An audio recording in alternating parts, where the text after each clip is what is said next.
Aujourd'hui, à la base, j'étais partie pour faire une vidéo sur l'écart salarial. Je voulais continuer ma série sur la précarité des femmes que j'ai commencé jeudi dernier avec les inégalités entre les femmes. Je vous la mettrai dans le petit i si ça vous intéresse. J'étais partie du coup pour faire une vidéo sur ce sujet-là, pour continuer avec l'écart salarial, mais au final, il y avait pas mal de recherches à faire. Et franchement, j'avais la flemme de faire les recherches, d'organiser tout ça et de faire cette vidéo-là qui aurait nécessité un script assez précis, alors que là, du coup, j'ai voulu faire quelque chose d'un peu plus spontané. Je sais pas trop ce que ça va donner, je sais pas si ça va être agréable à regarder, je sais même pas si cette vidéo sera particulièrement constructive. Je suis partie sur un sujet que je connais relativement bien, puisqu'on va parler de harcèlement. L'idée, c'est aussi un petit peu de sortir de ma zone de confort avec cette vidéo un peu plus spontanée, à la fois pour que ce soit plus agréable à regarder pour vous, mais aussi pour que je passe un petit peu moins de temps au montage. Donc voilà, on va essayer quelque chose de plus spontané, on va essayer ça, c'est de l'expérimentation totale. Je sais pas ce que ça va donner, j'espère que ce sera bien à regarder.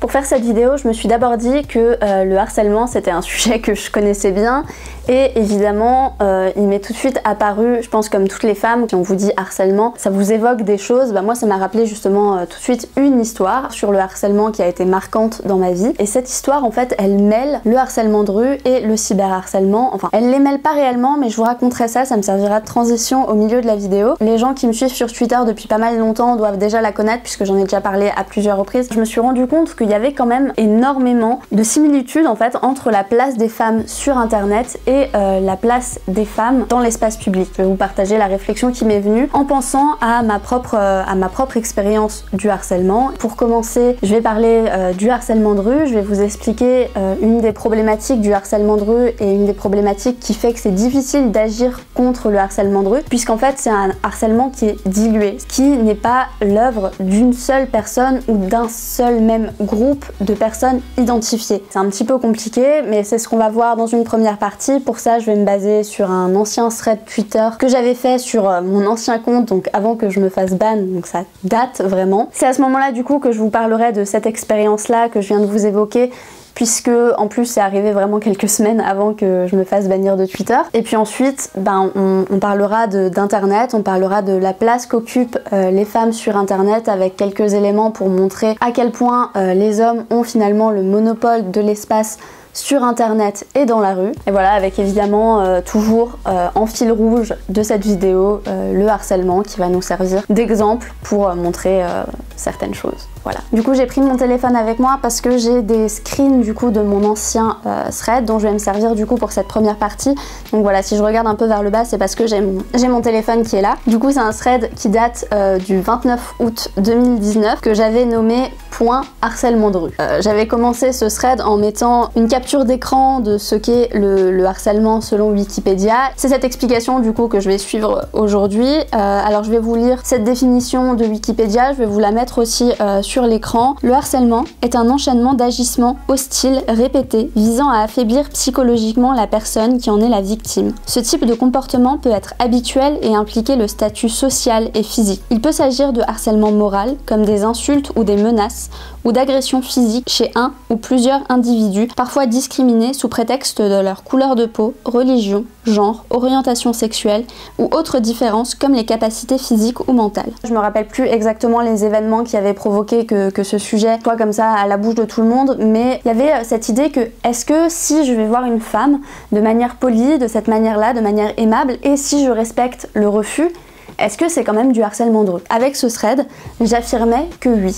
Et pour moi, cette définition de Wikipédia du harcèlement, elle devrait suffire à comprendre ça. Lorsqu'un homme vient m'aborder dans la rue, aussi poli soit-il, il s'inscrit dans un continuum en fait. Il n'est pas tout seul, c'est-à-dire que c'est pas le seul homme que j'aurais croisé, c'est potentiellement déjà le troisième, alors concrètement, même s'il est poli, il y en a marre en fait. Il y en a marre. Voilà, donc j'expliquais que cette définition, la définition de Wikipédia, elle donne toutes les clés pour être capable de comprendre ça, sauf que c'est vraiment une idée qui est très mal comprise. Et il y a souvent des hommes qui vont se défendre en mode oui mais moi j'étais poli, d'accord, et puis quand elle m'a dit non, j'ai tout de suite accepté son non et je suis partie et j'ai respecté ça, et gna gna gna. Mais peut-être, et je ne nie pas que peut-être que cet homme-là l'a fait avec toutes les bonnes intentions du monde. Seulement, je suis désolée, mais si le matin je suis allée au travail, je me suis fait siffler. Ça a commencé à m'agacer légèrement. Admettons, à ma pause déjeuner, je suis allée me chercher à manger et il y a un mec dans la file d'attente qui a commencé à me draguer et qui était un peu relou. Et bah, je suis désolée, mais si à 16h, quand je rentre du taf, bon déjà j'ai de la chance si je rentre du taf à 16h, mais bref, si à 16h je rentre du taf et qu'il y a un autre homme qui vient et il a beau être le plus poli du monde, il a beau voilà, moi j'en ai marre, j'ai ma journée de taf dans les jambes, j'ai les 2 premiers de la journée qui m'ont saoulée et il y a le 3e qui arrive, je suis désolée, je ne fais pas la différence entre celui-là et les 2 premiers de la journée. Et honnêtement, je pense que les seules personnes en fait à voir la différence, la plupart du temps, bah, c'est les hommes. Parce que c'est ceux qui ne subissent pas ça jour après jour, plusieurs fois par jour. C'est clairement la vidéo de l'échec, vous allez le voir plus tard, on va changer une 3e fois de lumière puisque j'avais filmé une partie hier soir, j'ai terminé ce matin, mais en commençant le montage, je me suis rendu compte qu'il y avait des rushs qui avaient sauté, je sais pas où ils sont passés, j'ai pas réussi à les retrouver. C'était un peu la partie où je donne des explications sur le thread Twitter dont je viens de vous parler. Il y a une partie de mon témoignage qui manque aussi, donc je vais continuer aussi sur cette partie-là. Pour le thread, comme la vidéo est en réalité déjà très longue, je le sais maintenant que j'ai commencé le montage, je pense qu'on va partir sur plus que 30 minutes, c'est hyper long, donc je vais juste vous le relire parce que je trouve que j'avais un ton plutôt acéré à l'époque, plus que maintenant en tout cas, et ça me rend un peu nostalgique de le lire, c'est assez cool, donc je vais vous lire ça. Point harcèlement de rue. Il y avait la définition de Wikipédia du coup que je vous ai déjà donnée. Cette définition devrait se suffire à elle-même pour comprendre qu'aborder une femme dans la rue, c'est du harcèlement. Mais comme ça n'a pas l'air clair pour tout le monde, je vais préciser. Aborder une femme dans la rue, même poliment, même pour faire connaissance, même si on la laisse tranquille après un refus, etc., c'est du harcèlement. Pourquoi? Je vous vois déjà dire qu'il ne s'agit pas d'un enchaînement d'agissements hostiles, que ça ne vise pas à affaiblir psychologiquement la personne concernée, etc. Mais c'est faux. Si vous pensez le contraire, vous êtes soit ignorant, soit dangereux. Les femmes sont continuellement prises à partie dans l'espace public, vous n'êtes donc pas le seul homme à l'aborder.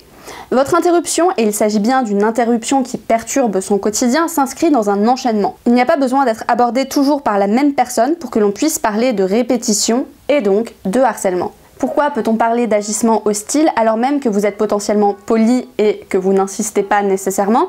Parce que justement, le fait d'aborder une femme dans la rue s'inscrit dans un enchaînement d'agissements souvent hostiles. Quand on subit des relations et des interpellations violentes, misogynes, etc. à répétition, votre interruption, même courtoise et peu importe votre volonté, est donc perçue comme hostile. Et c'est cette perception qui est importante, pas votre petite personne insignifiante. Vos interruptions régulières font de la sérénité dans l'espace public un privilège masculin, puisqu'une femme ne peut pas sortir de chez elle sans prendre le risque de subir du harcèlement. L'espace public dans son entièreté devient hostile aux femmes qui ne peuvent pas s'y sentir en sécurité et y évoluer en toute liberté. C'est ici qu'intervient la notion d'affaiblissement psychologique. Les femmes sont affaiblies psychologiquement par l'hostilité de l'espace public mis en place par le harcèlement de rue, entre autres. Se sentir continuellement en danger, être sur le qui-vive, avoir peur à tout moment d'être interrompu ne permet pas d'assurer aux femmes un équilibre psychologique et ça nous affaiblit de manière considérable. Conclusion, oui, même lorsque vous abordez une femme de manière polie et sans insister dans l'espace public, il s'agit sans équivoque de harcèlement. Les femmes aussi doivent avoir le droit à la sérénité dans l'espace public, il s'agit d'une inégalité substantielle. Dans la partie où j'ai filmé ça hier, je m'étalais beaucoup sur le sujet, je donnais beaucoup d'informations, mais en fait j'ai pas l'impression que ce soit particulièrement nécessaire.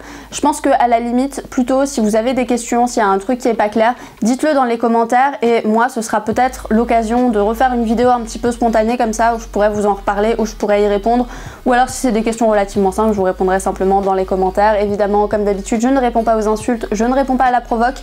Si vous me provoquez, si vous êtes insultant, vous serez juste masqué directement. Donc ensuite, les autres rushs qui ont sauté, c'était le début où je vous racontais l'histoire, donc une petite story time de ce qui m'est arrivé et ce qui m'a permis à moi de faire vraiment avec mon expérience le lien entre le harcèlement de rue et le cyberharcèlement, le harcèlement sur internet, et en fait du coup d'identifier le fait que cette place, le fait que les femmes du coup ne puissent pas avoir une certaine sérénité dans l'espace public et ainsi de suite, il se passait exactement la même chose sur internet via un certain monopole des hommes, et ça c'est ce que je vais vous dire plus tard dans la vidéo, vous verrez. Mais là du coup je vais reprendre sur mon témoignage qui m'a justement permis de me prendre ça en pleine face, de me prendre ces similitudes qu'il y a entre les deux en pleine face, puisque cette histoire a lié le cyberharcèlement et le harcèlement de rue.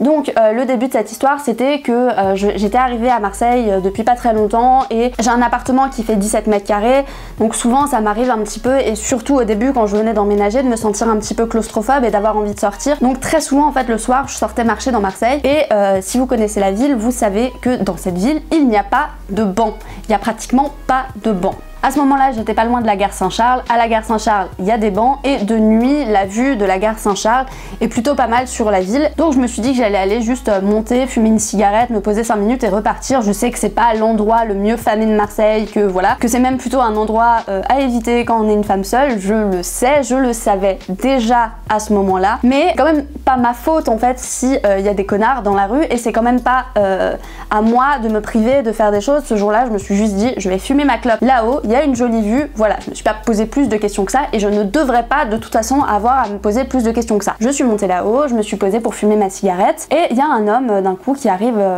qui vient me voir et qui me demande du feu. Je lui donne du feu, il va se poser un peu plus loin, il était toujours pas très loin, mais bon, on était près d'une entrée de la gare, donc c'est totalement normal de fumer sa cigarette, enfin c'est classique de fumer sa cigarette à ces endroits-là d'une gare. Ça m'a pas perturbé plus que ça, et au bout d'un moment, il revient me voir, et là, il me parle, il m'aborde, et il me demande: oui, est-ce que t'as besoin d'aide? Est-ce que tu serais à la recherche d'un hôtel, quelque part où passer la nuit, machin, je sais pas quoi. Je l'ai regardé d'un air perplexe, et puis je lui ai dit: bah non, j'ai pas besoin de toi, non. Je lui ai pas dit de s'en aller, mais bon, la démarche était quand même relativement claire. Il est parti, moi je suis restée assise sur mon banc, j'ai fumé ma cigarette. Il y a un homme qui est venu s'asseoir à côté de moi, un homme qui était sans abri, hein, voilà, je l'ai pas déduit ou quoi que ce soit, hein, c'est juste qu'on a discuté. Il me demande si j'ai de la monnaie, je lui réponds que non. Je lui propose une cigarette, il se pose avec moi, il me demande si je peux mettre une musique sur mon téléphone parce que ça fait longtemps qu'il n'a pas écouté, il a envie de l'écouter, donc je lui mets une musique, on commence à discuter. C'était une musique de reggae, donc on commence à discuter reggae. Moi j'avais un ex qui était très fan, donc je connaissais assez bien le sujet, j'avais vu certains concerts et tout ça, donc voilà, on parle de ça. Et là je remarque que l'autre homme vient de s'asseoir à côté de moi sur le banc, donc un peu plus vraiment à l'autre bout du banc, mais quand même sur le même banc, et il est là assis, et je remarque qu'il écoute une musique dont on est en train de parler. Pas la musique qu'on est en train d'écouter, mais je vois sur son téléphone qu'il écoute la musique dont on est en train de parler. Je sais pas s'il l'a fait exprès pour que je le remarque ou quoi, mais en tout cas je le vois, c'est quelque chose que je remarque. À ce moment-là, je commence à prendre peur, donc je dis à l'homme avec qui je suis en train de fumer une cigarette: écoute, je vais m'en aller. Il me demande dans quelle direction, parce que lui veut aller s'acheter quelque chose à boire, donc histoire qu'on fasse un bout de chemin ensemble. Là sur le moment c'est pas du tout le problème que j'ai à gérer, donc je me dis oui bon vas-y on va par là. On va vers les marches du coup de la gare Saint-Charles, on descend les marches de la gare Saint-Charles, et je remarque que cet homme nous suit. Enfin, que le premier homme, du coup celui qui voulait me proposer une chambre d'hôtel ou que sais-je, qui était relativement inquiétant du coup, nous suit, et donc je dis à l'homme avec lequel je suis en train de marcher ce qui s'est passé. Il y a cet homme qui m'a demandé ça, depuis tout à l'heure il nous regarde, il était assis à côté de moi sur le banc. Le mec me dit: ah oui, j'ai remarqué qu'il te regardait bizarrement, je me demandais si tu le connaissais. Bon là, je me dis bon ok. On continue notre route, on descend les marches, et là le mec me fait un signe dont je me rappellerai vraiment toujours. Il me regarde et il me fait comme ça, genre moi j'interprète ça comme je te garde à l'œil. Et du coup à ce moment-là, moi prise de panique, j'étais déjà pas mal angoissée, ça avait déjà commencé à me mettre mal, j'étais déjà pas mal stressée, la situation me paraissait relativement inquiétante déjà avant ça, et quand il me fait ce signe, là littéralement mes jambes se mettent à trembler, je pars dans une crise de panique, je n'en peux plus, mes jambes flagellent, je tremble, mon cœur bat, voilà. Et du coup je me mets à lui hurler dessus, à lui dire: non je veux pas que tu me gardes à l'œil, me regarde pas, dégage, me suis pas, arrête de me suivre, machin. Je sais même pas si c'était aussi compréhensible que ce que je viens de dire. Probablement pas, je pense que c'était vraiment très décousu, mais je lui ai vraiment hurlé dessus. Au bout d'un moment, d'abord le mec s'est un peu défendu, à nier, et au bout d'un moment il commence à me dire: ouais de toute façon si tu préfères coucher avec le vieux crasseux, bah c'est ton problème. Bon très bien, il fait demi-tour, il s'en va, et là je descends les escaliers, et je pense qu'on arrive au rush que j'ai pas perdu, où je vais expliquer du coup la suite de l'histoire. Mais il s'en va, alléluia. Il s'en va, il fait demi-tour, il monte les escaliers, moi je continue à descendre, je sens plus mes jambes, mon cœur il est en train de... Il est parti, je suis en panique totale, j'ai les larmes aux yeux, je comprends pas du tout ce qui m'arrive en fait à ce moment-là, j'étais en crise de panique. Bah juste je maîtrisais plus rien en fait, et donc je descends les escaliers, on arrive en bas, Le mec qui est toujours là à côté de moi me prend par les épaules, me dit calme-toi, respire, il est parti, ça va aller, on va marcher, ça va aller. Et là je me sens rassurée, en plus je me dis je suis avec quelqu'un qui a l'air sympathique, qui a l'air aimable, qui me calme. Et là bon, on descend cette rue de l'enfer niveau harcèlement, d'ailleurs cette rue qui est devant l'escalier de la gare Saint-Charles à Marseille, bref, cette rue infernale. On commence à descendre cette rue là et il me parle, il m'explique il me dit quel âge il a, qu'il est père, qu'il a des filles, que t'inquiète je t'aurais protégé, je l'aurais pas laissé te faire de mal et gna gna gna, et tous ces beaux discours alors que concrètement il n'a strictement rien fait. Il était à côté de moi, j'ai hurlé sur un mec, le mec est parti. Voilà, alors peut-être qu'il serait pas parti aussi facilement si j'avais pas été à côté d'un mec, j'en sais rien. Toujours est-il que bon, concrètement, il a pas fait grand chose pour m'aider non plus. Il n'y a pas lieu d'être hyper reconnaissante envers lui, quoi. On continue notre route, me dit je vais le lâcher un petit peu plus loin et puis je vais prendre ma route. Sauf que le mec commence à être hyper collant, à me dire non mais t'as vu, je t'ai sauvé la vie, imagine qu'est-ce qui aurait pu t'arriver si tu m'avais pas rencontré, si je t'avais pas aidé. Et là, moi je m'écroule intérieurement en fait. J'essaie de rester debout et puis je garde la contenance, mais concrètement, intérieurement, il n'y a plus rien. Là, je me dis non, mais c'est pas vrai, c'est pas possible, ça recommence. J'essaye de commencer à marcher plus vite, à dire au mec, je travaille tôt demain et tout, il faut que je rentre, machin. Et mais je suis en panique, de chez panique, c'est l'enfer. Et j'essaie d'accélérer le pas, et le mec commence à m'attraper par le bras et à essayer de me retenir, et je lui dis non, je lui dis de me lâcher. Et là, j'arrive, à l'époque, je savais pas que c'était qu'il y avait un commissariat, mais j'arrive au carrefour où il y a le commissariat de Noailles et du coup j'arrive là-bas. Je donne des informations comme si tout le monde connaissait Marseille, mais bon, au moins s'il y en a qui connaissent Marseille, vous saurez de quel endroit je parle, vous pourrez vous situer, bref. Ce qui est rigolo, c'est que j'irai porter plainte dans ce commissariat, bref, 2 jours après. Bon, j'arrive à cet endroit-là qui est un endroit où il y a énormément de monde, il y a vraiment énormément de monde. Donc arrivé à cet endroit, le mec essaie de me rattraper, essaie de me tenir encore par le bras, essaie de m'empêcher de partir. Du coup, je hurle encore, parce que apparemment ça marche de hurler, donc je me dis je vais hurler. Hurler quand il y a des gens, au moins ça attire leur attention et ça va déstabiliser la personne que vous avez en face de vous, et c'est ce qui s'est passé. J'ai hurlé, ça l'a déstabilisé, j'ai pu partir en courant, et je suis partie en courant dans la foule. Et encore une fois, les gens m'ont regardé comme si j'étais une hystérique, ils ont pas compris, bon bref, voilà, ça aura fait leur soirée. Et je suis partie à moitié en courant, j'arrivais plus à respirer, je savais plus quoi faire. Une bonne partie du chemin, j'osais même pas me retourner. Après j'ai fait des détours pour rentrer chez moi, pour essayer d'être sûre qu'on n'était pas en train de me suivre, enfin c'était vraiment la panique. Et heureusement, c'était mon anniversaire à ce moment-là, du coup j'avais un pote d'Alsace qui était venu me rendre visite à Marseille, parce que sinon je sais pas comment j'aurais fait à cette période-là, puisque l'histoire n'est pas finie. Je ne sais pas à qui parler, je suis seule à Marseille, je ne connais encore personne. Bon, je connais pas tellement plus de monde maintenant, je dois vous avouer, mais bref, je ne connais encore personne. Je suis seule, je raconte cette histoire sur Twitter. Erreur! Mais erreur! C'est la pire vague de harcèlement que j'ai pris de ma vie sur Twitter. Depuis tout à l'heure, je rigole un peu, hein, mais c'est nerveux parce que concrètement, ça a été une période mais horrible. Genre vraiment, j'étais au bout de ma vie. Je ne savais plus qui j'étais.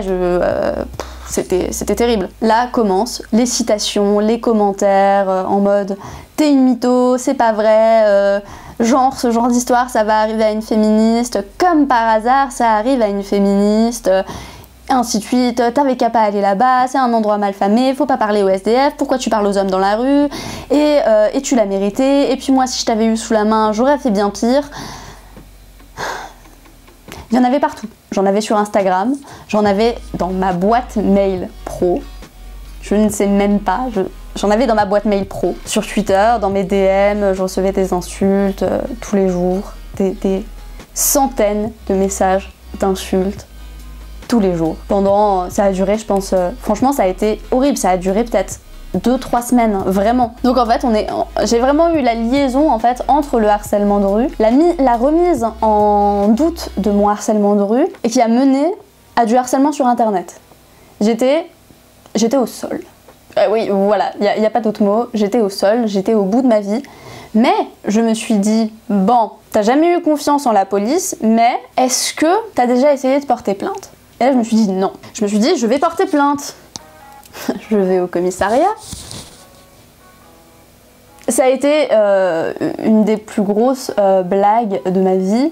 Je pense, très honnêtement, que de toute ma vie, ça doit être l'après-midi où j'ai le plus perdu mon temps mais vraiment de toute ma vie. Et donc quand j'ai voulu porter plainte, le policier que j'ai vu dans le bureau après avoir attendu pendant littéralement 6 heures dans le commissariat m'a dit « Je ne peux pas prendre votre plainte madame puisque le fait de s'être fait agresser par un premier homme puis agressé par un second homme, ça n'existe pas comme intitulé, ce n'est pas une blague. » Du coup j'ai quand même déposé une main courante, elle prend la poussière dans un carton chez moi, voilà. On a changé de lumière et peut-être un chouïa de cadre aussi parce que j'avais plus de batterie hier soir. Du coup j'ai décidé de continuer aujourd'hui cette vidéo. L'un comme l'autre, du coup, le harcèlement de rue comme le cyberharcèlement, c'est des formes de harcèlement qui sont diluées. C'est-à-dire que c'est difficile de trouver un seul coupable, un groupe de coupables ou un responsable qui a envoyé toutes les personnes. Il n'y a pas quelqu'un en fait qui a dit allez harceler cette personne, que ce soit aussi directement ou que ce soit moins directement évidemment, mais il n'y a personne qui a fait ça, qui a fait cette forme de harcèlement par raid. Il n'y a pas non plus de groupe qui s'est organisé pour harceler. On peut évidemment quand même se dire que ces personnes-là, presque systématiquement le profil d'être des hommes cis, mais voilà, on peut pas aller plus loin, on peut pas identifier un groupe plus précisément que ça. Très souvent, je dirais que c'est quand même des hommes cis hétéros dans ce genre de cas. Aller plus loin que ça, c'est assez difficile. Donc finalement, face à ce harcèlement-là, les seules réponses qu'on peut avoir, c'est des réponses collectives. Je parlerai peut-être dans une autre vidéo si ça vous intéresse, dites-moi dans les commentaires de quelles réponses collectives on peut avoir face au harcèlement, que ce soit le harcèlement de rue et le cyberharcèlement du coup, qui finalement sont les deux faces d'une même pièce. Là je vais pas l'aborder plus en détail, je voulais aussi dire que face à ce harcèlement, mis à part vraiment du coup des réponses collectives qui passent par l'éducation, qui passent par des changements sociaux profonds, il y a autre chose qu'on peut faire à titre individuel. Finalement la seule chose qu'on peut faire à titre individuel, c'est essayer de se protéger soi-même et de protéger les personnes qui sont dans son cercle, puisque souvent dans ce genre de cas, en protégeant son propre espace, on protège aussi l'espace qui est un peu plus partagé avec ses abonnés, avec les gens qu'on suit, avec voilà toutes ces personnes-là qui gravitent un peu autour de nous et autour desquelles on gravite évidemment, hein, c'est pas à sens unique. Ça c'est prévu aussi, je ferai une vidéo où je vous donnerai tous les tips que moi j'ai mis en place au fil des années, depuis 1 an et demi que je suis sur les réseaux et que je parle de féminisme sur les réseaux surtout. Tout un process,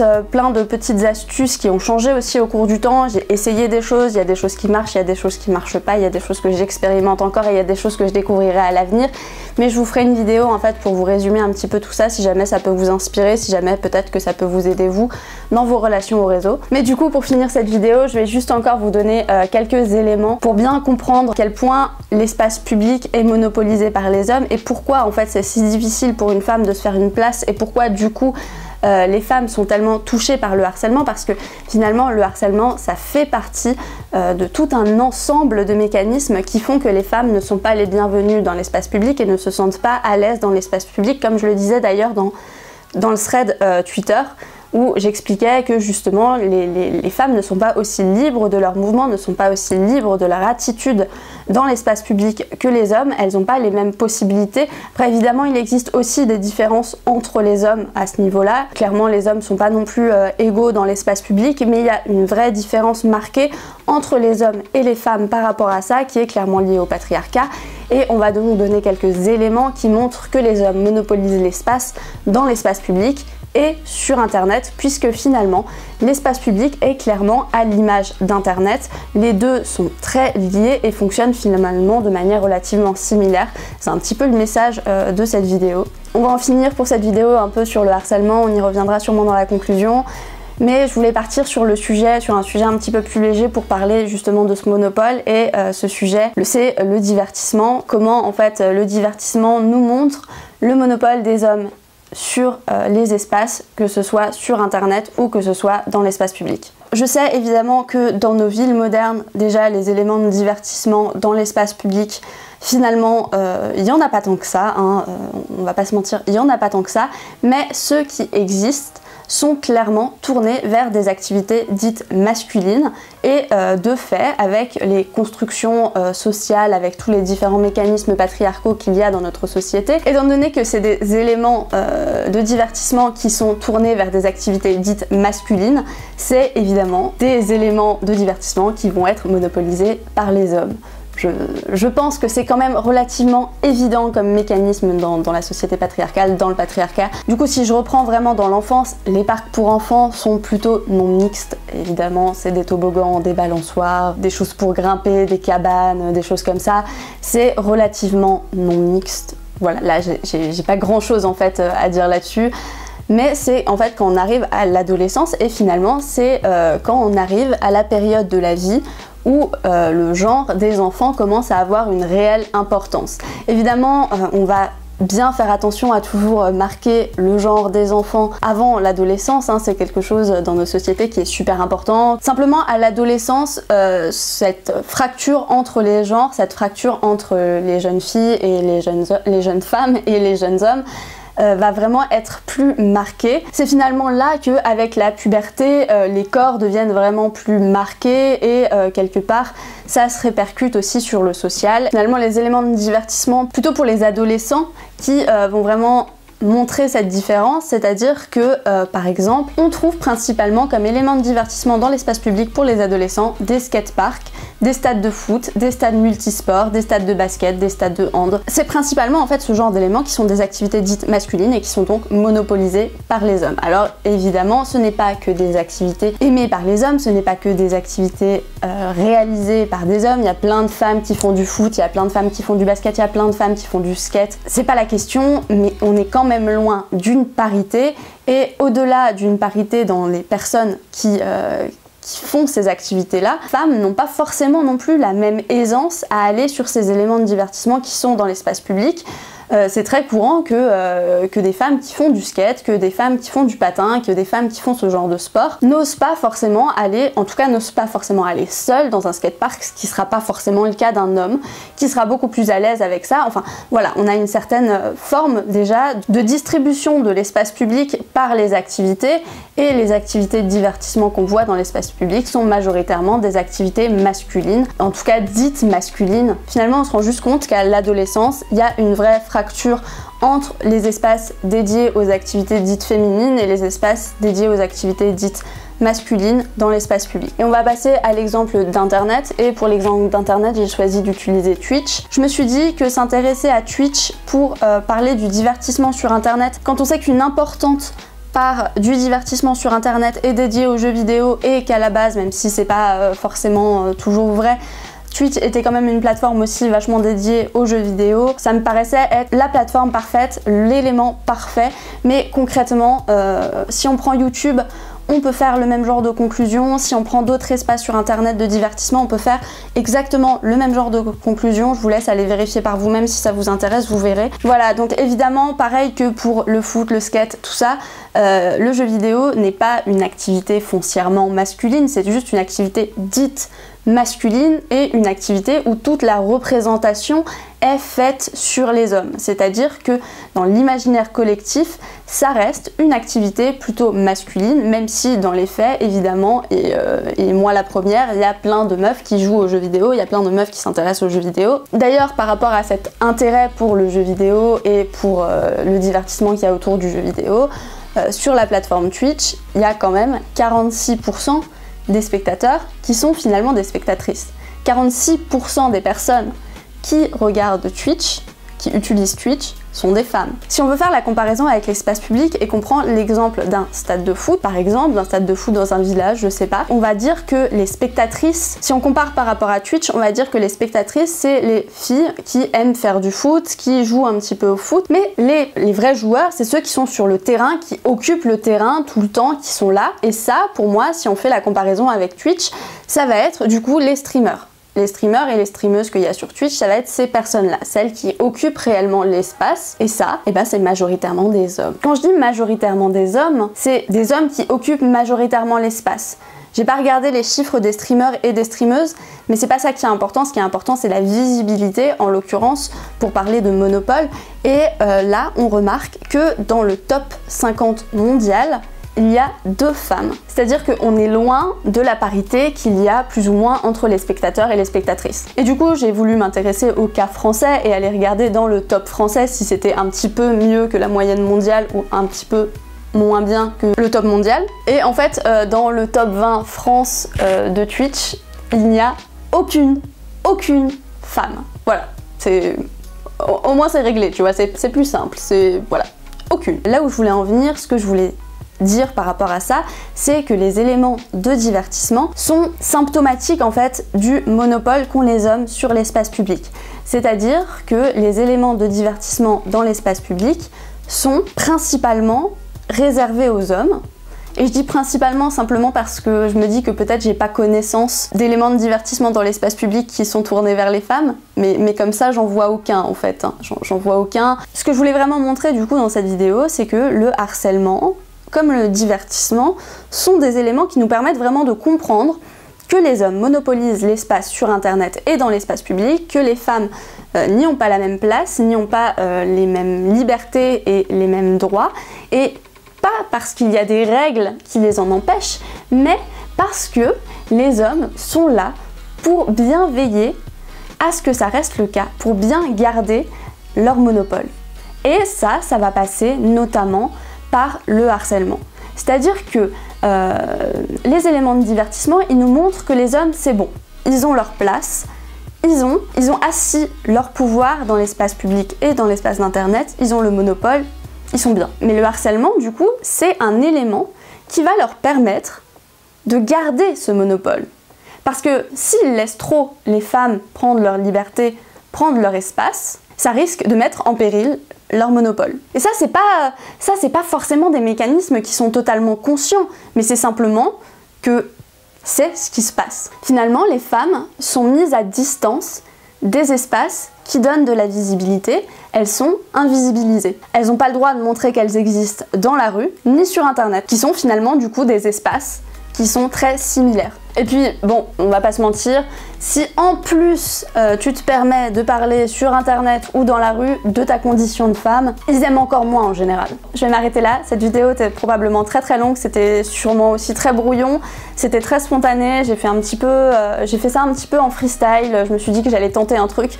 Donc si jamais vous avez des questions, n'hésitez pas à utiliser les commentaires, dites-moi aussi ce que vous en avez pensé, si ça vous a plu comme format, si éventuellement je devrais réitérer l'expérience ou pas. Je vous laisse aussi dans la description, comme d'habitude, mes différents réseaux si jamais vous préférez qu'on en parle ailleurs, ou voilà, si vous voulez suivre ce que je fais, n'hésitez surtout pas non plus à vous abonner et à activer la cloche si vous voulez pas manquer les prochaines vidéos. Voilà, c'est tout pour aujourd'hui, à bientôt.